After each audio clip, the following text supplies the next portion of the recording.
नमस्कार, आज टाइम्स देख रहे हैं आप। मैं हूं आपके साथ पलक शर्मा। वक्त हो गया उत्तर प्रदेश उत्तराखंड की बड़ी खबरों का, तो आइए रुक करते हैं इन प्रमुख खबरों की ओर, जहां पहली खबर कौशांबी से है। कौशांबी ब्लॉक की ग्राम सभा म्योहर में करीब 2.37 करोड़ रुपए के विकास कार्यों में कथित भ्रष्टाचार का मामला लगातार तूल पकड़ता जा रहा। ताजा घटनाक्रम में गठित 3 सदस्यीय जांच ने प्रारंभिक जांच के बाद ही हाथ खड़े कर दिए हैं, जिससे पूरे मामले की निष्पक्षता पर सवाल उठने लगे। शिकायतकर्ताओं का आरोप है, जिन अधिकारियों के खिलाफ भ्रष्टाचार में संलिप्तता की शिकायत की गई है, उन्हीं से संबंधित अधिकारियों को जांच टीम में शामिल कर दिया गया है। ऐसे में जांच की पारदर्शिता शुरुआत से संदिग्ध रही है। बताया जा रहा कि मौके पर जांच के दौरान कई अनियमितता सामने आई है, लेकिन कार्रवाई करने के बजाय टीम ने स्वयं को अलग करते हुए जिलाधिकारी के माध्यम से मामला शासन स्तर पर भेज दिया है और जिला स्तरीय टीम गठित करने की संस्तुति की है। इधर करीब 1 माह पूर्व जिलाधिकारी द्वारा गठित द्विदिवसीय टीम है, जिसमें जिला कार्यक्रम अधिकारी, डीपीओ और साथ ही लोक निर्माण विभाग पीडब्ल्यूडी के सहायक अभियंता शामिल हैं। ग्राम सभा म्योहर में वर्षों से चर्चा का विषय बना यह मामला अब प्रशासन की कार्यशैली पर सवाल खड़े कर रहा। लाख के ऊपर की धनराशि निकाल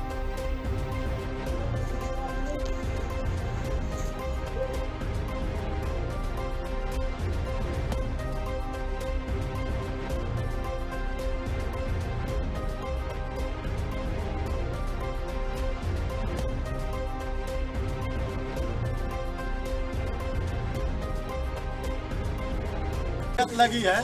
4 लाख रुपए लागत में ये मशीनें लगी हैं, जो इस स्थिति में है। ये देखिए, ये मशीनें ये इस स्थिति में है। ये देख लीजिए, सारी मशीनें टूटी पड़ी है। 4 लाख रुपया ग्राम सभा का पैसा और उत्तर प्रदेश सरकार का पैसा, ग्राम सभा के लोगों के सुख सुविधा का पैसा इस तरह फेंका गया है। ये 4 लाख रुपए लागत की 7 मशीनें हैं। ये नथुपाल के घर से गुड्डू के घर तक नाली कवर मरम्मत का 1 लाख 1.5 लाख के ऊपर की धनराशि निकाल गई है। कोई कवर नहीं लगाया गया आज तक। 110 बोरी सीमेंट ग्राम सभा का पैसा इस प्रकार खाया जाता है। जमीन हकीकत ये है, पुरानी नाली के ऊपर इंटरलॉकिंग बिछवा दी गई है, उसमें चट्टा लगवाया गया। कह रहे हैं चट्टा का अलग से पैसा ग्राम।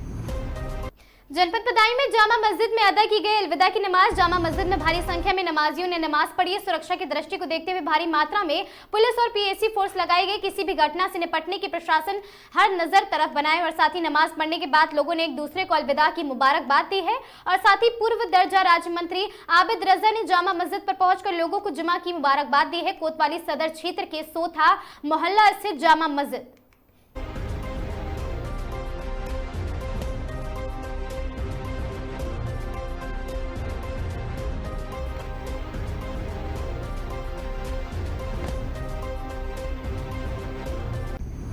गाजियाबाद के कौशांबी थाना क्षेत्र में 14 मार्च को एक सूचना मिली थी कि कुछ लोग रेलवे स्टेशन, सुरक्षा बलों के ठिकानों और अन्य महत्वपूर्ण प्रस्थानों की तस्वीरें और वीडियो विदेशी नंबर पर साझा कर रहे हैं। इस मामले की गंभीरता को देखते हुए पुलिस ने शुरुआत में 6 आरोपियों को गिरफ्तार किया था और इनके खिलाफ आर्टिफिशियल सीक्रेट्स एक्ट के तहत ऑफिशियल सीक्रेट एक्ट के तहत भारतीय न्याय संहिता की संबंधित धाराओं में मुकदमा दर्ज किया गया था। मामले की गहराई से जांच के बाद एक एसआईटी का गठन हुआ। एसआईटी ने गिरफ्तार आरोपियों को पुलिस कस्टडी रिमांड पर लेकर पूछताछ की। एसआईटी की पूछताछ में 11 अन्य अभियुक्तों के नाम प्रकाश में आए, जिनमें से 9 आरोपियों को गिरफ्तार कर लिया गया। पूछताछ में पता चला इन्हें विदेशी नंबरों से टास्क दिए गए थे। इन लोगों ने कुछ संवेदनशील स्थानों पर सौर ऊर्जा चलने वाले सिम आधारित स्टैंड और साथ ही अलोन सीसीटीवी कैमरे लगाए थे।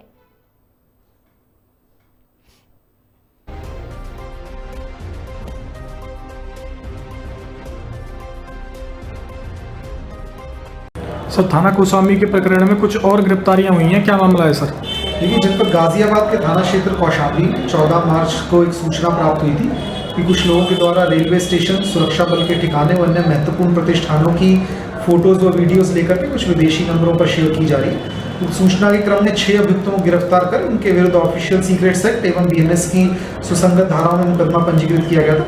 उक्त मुकदमे की विवेचना हेतु एक एसआईटी का गठन किया गया था, जिनके द्वारा इन 6 अभियुक्तों को पुलिस कस्टडी रिमांड पर लेकर के इनसे पूछताछ किया गया था, जिसके क्रम में 11 अन्य अभियुक्तों के नाम प्रकाश में आए हैं, जिनमें से 9 अभियुक्तों को गिरफ्तार कर जनपद गाजियाबाद पुलिस के द्वारा माननीय न्यायालय के समक्ष प्रस्तुत कर जेल में जुवेनाइल जस्टिस होम भेजा जा रहा है। इससे पूछताछ के क्रम में जानकारी हुई है कि इन लोगों को विदेशी नंबर से कुछ टास्क दिए गए थे। विदेशी इनका जो संचालक था उनके द्वारा टास्क दिए गए थे, जिसके क्रम में इनके द्वारा कुछ स्थानों पर सौर ऊर्जा से संचालित सिम आधारित स्टैंड अलोन सीसीटीवी कैमरा लगाए गए थे। इन लोगों की निशानदेही पर 2 जगहों से वे सीसीटीवी कैमरा एसआईटी की टीम के द्वारा बरामद किए गए। इनके द्वारा प्राप्त अन्य जानकारी के आधार पर इनके पास जो इनको पैसे दिए जा रहे थे इन कार्यों को करने के लिए, उसकी जानकारी एसआईटी की टीम को प्राप्त हुई है एवं इनका कार्य करने का तरीका के बारे में एसआईटी टीम को जानकारी प्राप्त हुई है और उनके अन्य साथियों के बारे में जानकारी प्राप्त हुई है। इनसे जो भी हमारे अभियुक्त हैं, इनकी अभी पुलिस कस्टडी रिमांड चल रही है, जिनसे पूछताछ कर अन्य महत्वपूर्ण जानकारी एकत्रित की जा रही है। जो भी विवेचनात्मक प्रगति होगी आप लोगों को अवगत करवाया जाएगा। बाकी विस्तृत डिटेल्स प्रेस नोट में।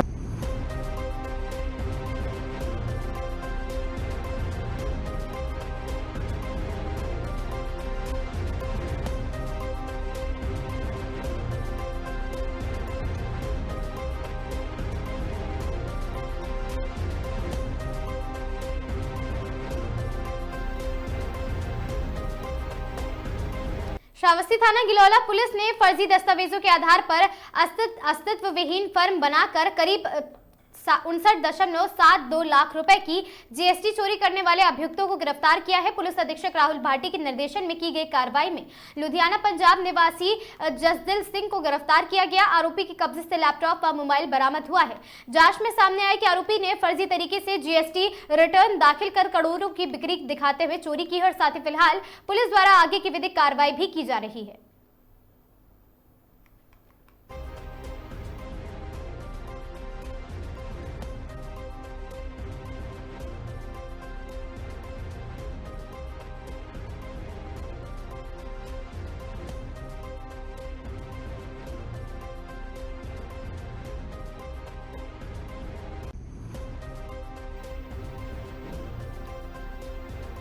सरनीला तहसील में त्योहारों से पहले सरनीला में प्रशासन पूरी तरह अलर्ट मोड में दिखा है और साथ ही एमसीएसडी सरनीला नारायणी भाटिया और साथ ही सीओ सरनीला संतोष कुमार सिंह के नेतृत्व में कस्बे के संवेदनशील इलाकों, प्रमुख बाजारों और मिश्रित आबादी वाले क्षेत्रों में भारी पुलिस बल के साथ फ्लैग मार्च किया गया।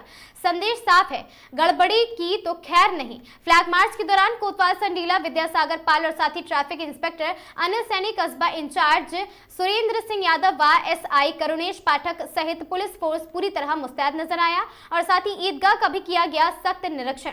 अधिकारियों ने ईदगाह पहुंचकर सुरक्षा व्यवस्था का जायजा लिया और कमेटी के जरूरी निर्देश दिए हैं। साफ कहा गया, किसी भी तरह की लापरवाही बर्दाश्त नहीं की जाएगी। चप्पे चप्पे पर नजर, हर गतिविधि पर निगरानी और पूरे इलाके में पुलिस की सख्ती और सतर्कता ने आम लोगों में सुरक्षा का भरोसा बढ़ाया है।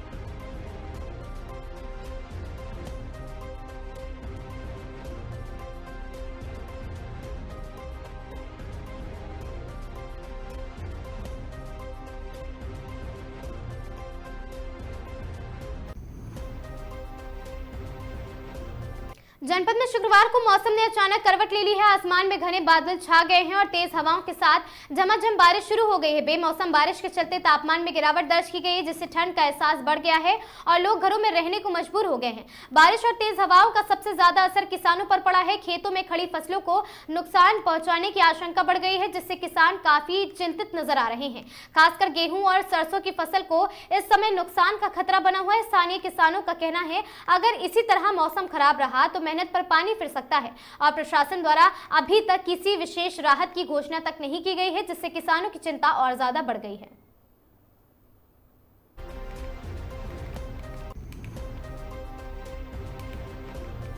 लखीसराय चानन मानपुर के राम जानकी मंदिर के निकट 20 मार्च शुक्रवार दोपहर करीब 1:30 बजे अचानक पुआल में आग लगने से इलाके में अफरा तफरी मच गई। आग लगने के कारणों का अब तक पता नहीं चल पाया। घटना स्थल से महज 15 फीट की दूरी पर बिजली का ट्रांसफार्मर लगा हुआ था, जिससे बड़ा हादसा होने की आशंका बनी हुई थी। हालांकि स्थानीय लोगों की तत्परता और सूझबूझ के कारण आग पर समय रहते काबू पा लिया गया। प्रत्यक्षदर्शियों के अनुसार आग तेजी से फैलने लगी थी, लेकिन आसपास मौजूद लोगों ने तुरंत पानी डालकर आग बुझाने का प्रयास शुरू कर दिया। कुछ ही देर में आग पर पूरी तरह नियंत्रण पा लिया गया, जिससे वहां पर कोई भी बड़ी क्षति नहीं हो पाई है।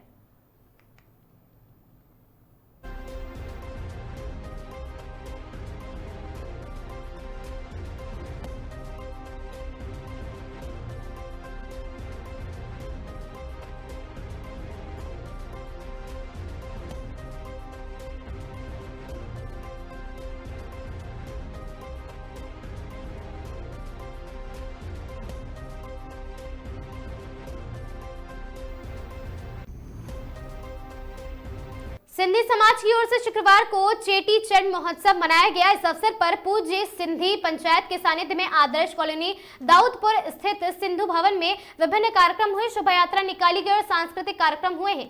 सिंधु भवन में सुबह झंडारोहण के साथ कार्यक्रम का शुभारंभ हुआ। इसके बाद बहराणा साहिब की ज्योति प्रज्वलित की गई। इस अवसर पर सिंधी भजन गाए गए और साथ ही इस अवसर पर आयोजित भंडारों में काफी संख्या में लोगों ने प्रसादी पाई है। दोपहर को सिंधु भवन में शोभा यात्रा निकाली गई। शोभा यात्रा में घोड़े, बैंड, और सिंधी शहनाई और साथ ही डांडिया करती महिलाएं व पुरुष फूल मालाओं से सजे बड़े वाहनों में झूलेलाल की झांकी थी। शोभा यात्रा होप सर्कस पर पहुंचने पर महाआरती भी हुई है।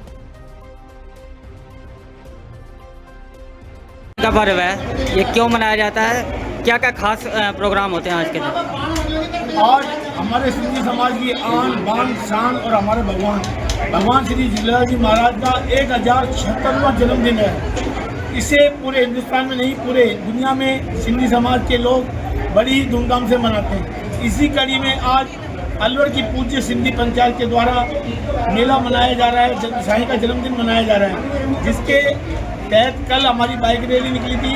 पूरे शहर के विभिन्न मार्गों से होती हुई वापस सिंधु भवन आई थी। आज सुबह झंडारोहण का कार्यक्रम किया गया, उसके पश्चात भंडारा साहब का, जिसमें हजारों लोगों ने भोजन प्रसादी पाई। अब पूरे शहर के विभिन्न मार्गों से शोभा यात्रा निकलेगी, जिसमें भगवान झूलेलाल के जीवन दर्शन को दर्शाया जाएगा और उनकी शिक्षा के बारे में बताया जाएगा। चेटी चंड महोत्सव प्रेम और आपस में मोहब्बत का त्यौहार है। ये साईं की हमारे पर असीम कृपा है।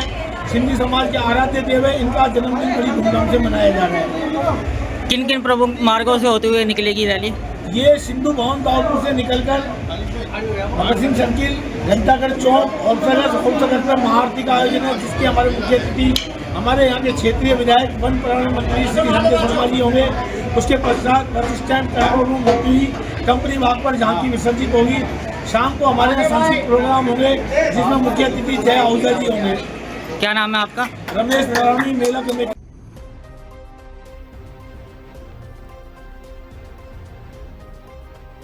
24 मार्च को आ सकते हैं सीएम बालोतरा। सीएम का बालोतरा के कनाना में धार्मिक कार्यक्रम में आने का प्रस्तावित कार्यक्रम है। कनाना में 1 साल से चल रही श्री ललिता महायज्ञ का है पूर्णाहुति कार्यक्रम। सीएम के प्रस्तावित दौरे को लेकर प्रशासन ने शुरू की हैं तैयारियां। जिला कलेक्टर सुशील कुमार और साथ ही एसपी रमेश ने अधिकारियों के साथ कार्यक्रम स्थल का किया है दौरा। हेलीपैड, सभा स्थल, यज्ञशाला, सभा स्थल की व्यवस्थाओं को देखते हुए दिए हैं निर्देश। श्री मठ कनाना की ओर से 22 से 24 मार्च तक हो रहा भव्य धार्मिक आयोजन।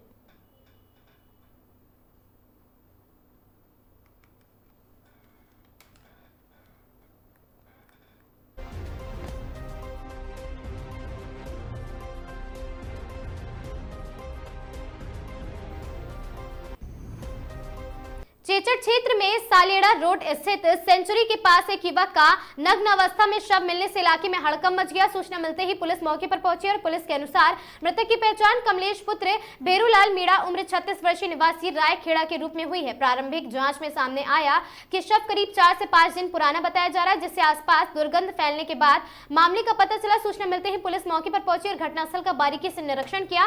शव को कब्जे में लेकर पोस्टमार्टम के लिए भिजवाया गया। फिलहाल मौत के कारणों का खुलासा नहीं हो पाया।